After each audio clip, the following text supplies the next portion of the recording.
Salam alaikum. Nous allons faire l'exercice 8. Nous avons un système formé par les trois vecteurs de composantes 1, 0, 0, 1, 0, 1, 0, 0, 1, 0, 1, 0, 0, 0, 0, 1, 3. D'accord? Donc, ce sont des vecteurs qui appartiennent à R4 et donc A c'est inclus dans R4. Il est clair que A n'est pas un sous-espace vectoriel parce que A ne contient pas de vecteur nul. Et alors, on va être amené à chercher le vecteur de A. Le vecteur de A. C'est quoi le vecteur de A? Par définition, c'est le sous-espace engendré par A. Le sous-espace engendré par A. C'est aussi le plus petit sous-espace qui contient A. Tout ça, c'est les définitions.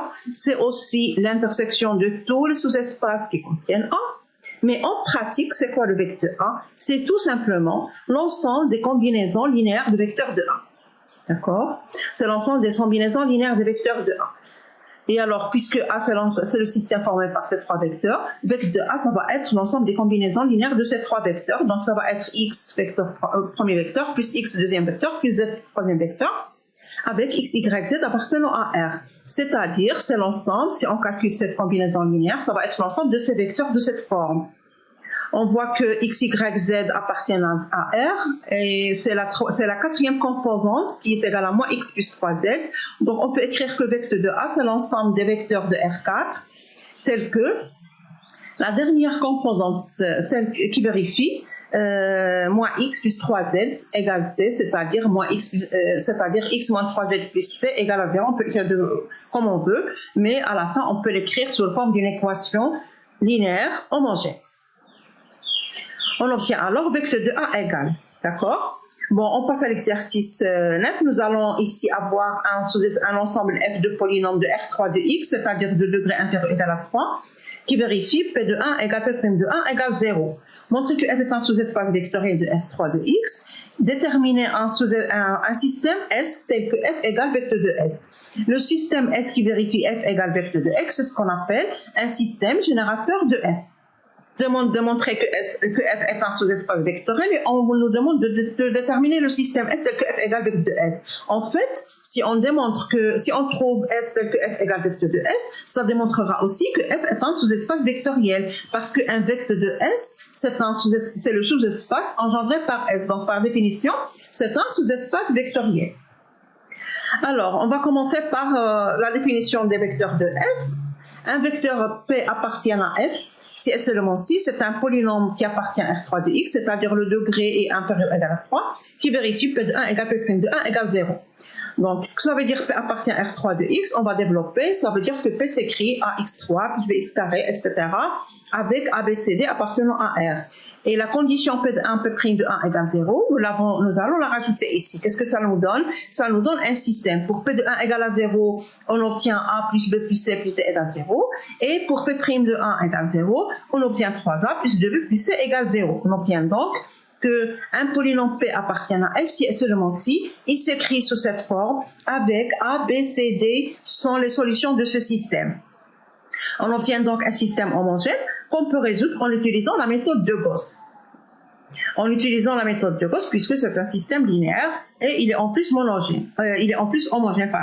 Donc le système, il est là, on va le résoudre en utilisant là c'est très simple, on peut ne pas utiliser l'algorithme de Gauss, mais c'est l'occasion pour revoir l'algorithme de Gauss. Donc on va l'appliquer, on va annuler le 3A, donc on va retrancher moins 3 la première ligne, on obtient 0 pour A, moins 3 la première ligne, ça nous donne moins B, moins 3 la première ligne, ça nous donne moins C, moins 3 la première ligne, ça veut dire moins D. Donc, on obtient ceci pour la deuxième équation. Ça nous donne ici, il est échelonné. Ça nous donne que A et B sont des inconnues principales, C et D sont des inconnues arbitraires. Et on obtient A égale B égale. D'accord? C et D sont des inconnues arbitraires. On déduit que P, on revient à notre système ou à notre ensemble de F, P appartient à F va être équivalent à il existe CD tel que P s'écrit sous cette forme. Alors là, il suffit de développer cette écriture en faisant apparaître C et D, facteur 2, en faisant apparaître le système générateur. On obtient il existe C et D tel que, et on obtient que alors P, c'est une combinaison linéaire de ces deux vecteurs, de ces deux polynômes. D'accord? Ça veut dire que P appartient à vecteur de S, où S égale le système formé par ces deux polynômes. Puisque c'est une équivalence, ça veut dire que f égale vecteur de S ou S égale. Et donc, on a obtenu le vecteur, le système générateur. C'est clair? Alors, nous allons voir une autre méthode. Deuxième méthode, on peut essayer de développer la condition des polynômes qui appartiennent à f d'une autre manière. Comment? En disant que P appartient à f, la condition P de 1 égale P' de 1 égale à 0, on peut l'exprimer en disant que 1 est une racine au moins double de P. C'est clair? Et qu'est-ce que ça veut dire 1 est une racine au moins double de P? Ça veut dire que x moins 1 au carré divise P. Ça veut dire que P s'écrit x moins 1 carré pour un polynôme Q. Et puisque P appartient à R3 de x, le polynôme Q va appartenir à R1 de x. Et alors, on obtient l'existence de Q nous donne l'existence des coefficients AB, tel que P égale x moins 1 carré fois AX plus B, c'est-à-dire A, x moins 1 carré, plus B, x moins 1 carré. Et là encore, ça nous donne une combinaison linéaire de ces deux vecteurs, premier x moins 1 carré et deuxième x moins 1 carré. On obtient donc un système générateur. On obtient que P appartient à vecteur de S où S égale ce système. Et on conclut que F égale vecteur de S où S égale ce système. On peut remarquer qu'on a obtenu des systèmes générateurs différents. Ça veut dire que lorsqu'on veut chercher un système générateur, on peut trouver des systèmes générateurs différents. Exercice 10 maintenant, on va travailler avec l'ensemble des suites réelles convergentes. On va travailler avec l'ensemble des suites réelles convergentes. Montrer que c'est un R espace vectoriel. D'accord? Alors, pour démontrer que E est un R espace vectoriel, nous avons vu ceci dans les premiers exercices. En général, on démontre que c'est un sous-espace vectoriel parce que c'est plus simple. Et pour démontrer que c'est un sous-espace vectoriel, il faut montrer qu'il est inclus dans un espace vectoriel usuel. Il est clair que E, il est inclus dans l'ensemble des suites réelles. Puisque c'est l'ensemble des suites réelles convergentes, il est inclus dans l'ensemble des suites réelles. Et on sait que l'ensemble des suites réelles, c'est un espace vectoriel usuel. Et alors, il suffit de montrer que E est un sous-espace vectoriel de Rn. Alors, on va appliquer la propriété caractéristique des sous-espaces vectoriels. Suite nulle, elle est convergente, donc elle appartient à E. Et si on prend deux suites qui appartiennent à E, c'est-à-dire qui sont convergentes, si on prend un scalaire alpha, il est clair que la suite UN plus alpha Vn est convergente. D'accord? Elle est convergente. Et donc, on sait en plus que sa limite, c'est la limite UN plus alpha, la limite de Vn. Donc, cette suite appartient à E, et par conséquent, on a la stabilité, ça veut dire que c'est un sous-espace vectoriel. Maintenant, on veut démontrer que dans cet ensemble E, dans cet espace vectoriel E, l'ensemble des suites constantes et l'ensemble des suites qui convergent vers 0 sont supplémentaires.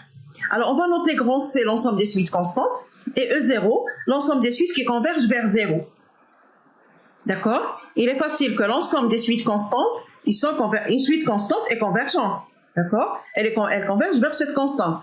Et donc, C est un sous-espace. Il est facile de démontrer que la suite nulle, elle appartient, qu'on a la stabilité, et donc que l'ensemble des suites constantes est un sous-espace vectoriel de E. Il est aussi facile de montrer que l'ensemble des suites convergentes aussi est un sous-espace vectoriel de E. Donc, il reste à montrer qu'ils sont supplémentaires. Qu'est-ce que ça veut dire supplémentaire? Ça veut dire que E est la somme directe de E0 et C. Qu'est-ce que ça veut dire somme directe? Ça veut dire que c'est une somme, que E égale la somme, et que l'intersection de ces deux sous-espaces vectoriels est réduite au vecteur nul. Voilà ce que veut dire la somme directe. La somme directe. On a vu la somme la dernière fois. La somme, c'est le sous-espace vectoriel formé par les sommes des vecteurs du premier sous-espace et du deuxième sous-espace. On dira que la somme est directe si en plus le premier sous-espace le deuxième sous-espace est réduit au vecteur nul. Bien sûr, elle ne peut pas être vide parce que les deux sont des sous-espaces et donc les deux contiennent le vecteur nul. Donc, quelle est la plus petite intersection possible? C'est le singleton vecteur nul. Alors, on va démontrer ceci. On va démontrer d'abord que l'intersection est réduite au vecteur nul. On va prendre une suite qui appartient à l'intersection. Qu'est-ce que ça veut dire? Ça veut dire que c'est une suite qui appartient à C, c'est-à-dire constante. Elle appartient à E0, ça veut dire que sa limite égale 0. Donc, c'est la suite nulle. Quelle est la suite constante qui tend vers 0? C'est la suite nulle. Et donc, ça veut dire que la suite nulle, c'est la seule suite qui appartient à l'intersection. Ça veut dire que l'intersection est réduite au vecteur nul. Bon, en général, c'est le 0 de E, c'est la suite nulle. On peut aussi dire que c'est la suite θ indice n. Mais c'est le 0 de E. D'accord? Nous allons maintenant démontrer que E égale la somme de E0 et C. Comment on va le montrer? On va prendre un élément de E, c'est-à-dire une suite qui est convergente. Et il s'agit de l'écrire sous forme d'une suite qui appartient à E0 et d'une suite qui appartient à C. D'accord? Alors, on va prendre une suite. Elle appartient à E, donc elle est convergente. Donc, elle a une limite. Alors, on peut dire que cette suite UN, elle est écrite sous forme UN moins L plus L. UN moins L plus L. Qu'est-ce qu'on peut dire de la suite UN moins L? Si on pose la suite UN moins L égale Vn et la suite constante L égale Wn, qu'est-ce qu'on obtient pour la suite Vn? Elle va tendre vers 0, puisque UN tend vers L, UN moins L tend vers 0. Donc Vn va appartenir à E0. Et qu'est-ce qu'on peut dire de la suite Wn qui est constante? Elle appartient au sous-espace des suites constantes. Et leur somme, bien sûr, elle est égale à UN. On a UN qui va être égal à Vn plus Wn. C'est-à-dire que la suite UN va appartenir à E0 plus C. Et donc, on a démontré que toutes les suites de E, ils appartiennent à ce sous-espace. Donc, on a l'égalité parce que, bien sûr, E0 est inclus dans E, C est inclus dans E, donc la somme est inclue dans E. Et donc, on conclut que E, c'est la somme directe de E0 et de C. C'est-à-dire qu'on peut dire aussi, on peut exprimer ceci en disant que E0 et C sont supplémentaires. Voilà. Exercice 11, il ressemble à l'exercice 10, mais on va travailler maintenant avec des polynômes.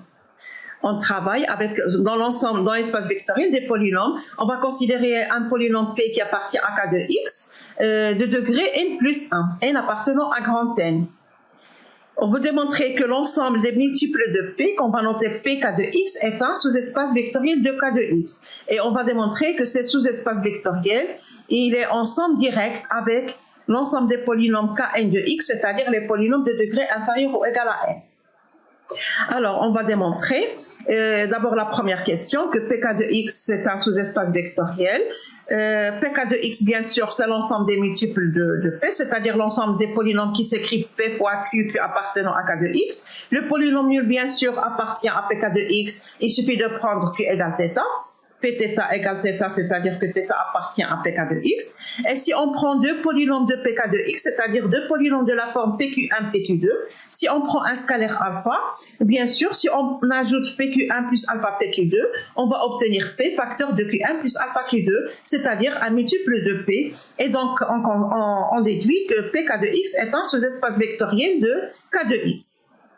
Montrant que Pk de X et Kn de X sont supplémentaires, on va le montrer en utilisant l'écriture unique parce que pour démontrer que Pk de X égale la somme directe de ces deux sous-espaces vectoriels, on peut soit démontrer que l'intersection est réduite au vecteur nul et qu'on a la somme, soit on peut aussi démontrer d'une autre manière en disant que tout polynôme, tout vecteur de K de X s'écrit de façon unique comme somme d'un polynôme de Pk de X et d'un polynôme de Kn de X, d'accord? L'existence unique. C'est-à-dire que on va démontrer que quel que soit un polynôme A qui appartient à K de X, il existe un seul unique couple QR appartenant à K de X croix Kn de X, tel que A égale à PQ plus R. PQ plus R. Est-ce que c'est clair?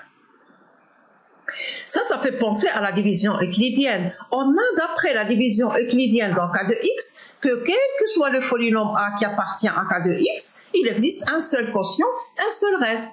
Est-ce que c'est clair? On sait qu'il existe un seul quotient et un seul reste. Le quotient, il appartient à K de X, le reste, il appartient à Kn de X. Et ce polynôme A, la division, elle nous donne que A égale à P fois Q plus R. C'est exactement ce qu'on cherchait à démontrer. Et donc, ce que nous l'avons d'après la division euclidienne. Et donc, on peut conclure que l'ensemble K de X de tous les polynômes à coefficient dans K, c'est une somme directe entre les polynômes multiples de P et le polynôme de degré inférieur ou égal à n. D'accord? Ça nous donne que Pk de X et Kn de X sont supplémentaires dans K de X. Voilà.